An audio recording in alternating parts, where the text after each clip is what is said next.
Assalamualaikum warahmatullahi wabarakatuh. Hello everyone, welcome back to me again. And today, I want to explain about how our brain sometimes trick us, especially dalam belajar. We start about the Dunning-Kruger effect, and lanjut ke metacognition. And ditutup dengan strategi belajar dari buku Make It Sticks. For the first, Dunning-Kruger effect. Ini adalah sebuah bias kognitif, kondisi di mana seseorang terlalu pede padahal pengetahuannya masih sedikit. The less you know, the more confident you feel.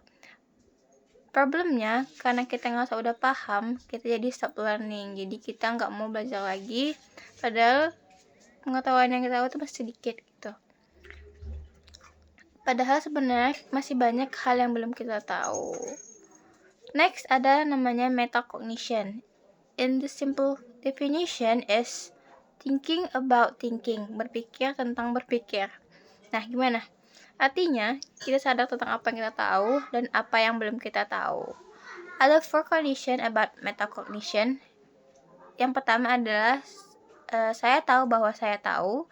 Yang kedua, saya tahu bahwa saya tidak tahu.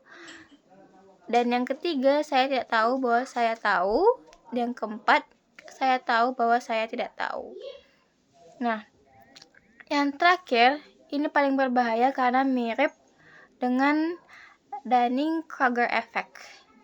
Nah, jadi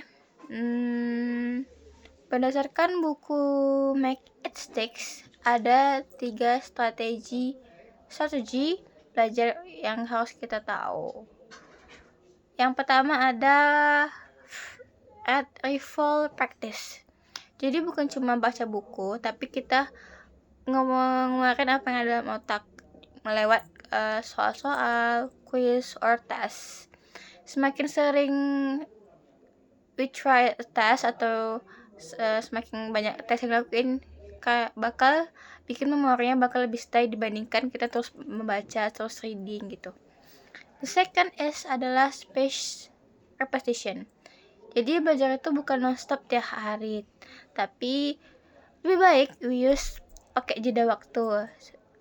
Jadi kayak belajar, istirahat, terus ulangi lagi. Dengan jeda, jadi otak tuh dipaksa untuk mengingat. Bukan cuma belajar tiap hari bikin otak makin stres.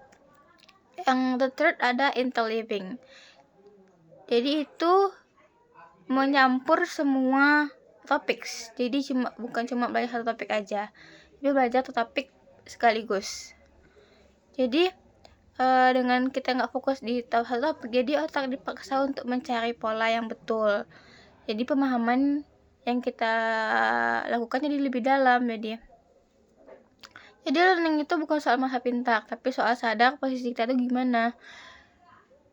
Dengan metacognition dan menggunakan strategi yang benar, because relearning feel uncomfortable but it's work. Jadi kita harus kenali dulu gimana kita dulu, baru kita start to learning. Okay, see you.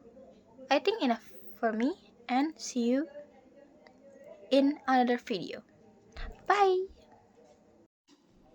Okay, from this video, hal penting apa yang penting dipelajari?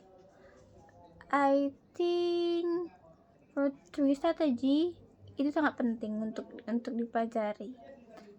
But in my opinion, I choose strategi yang pertama dan yang kedua. Dan untuk kedepannya saya mau menggunakan atau mencoba mengaplikasikan strategi number 1 and strategi number 2. Okay, I think enough for me, and see you guys in another video. Bye bye.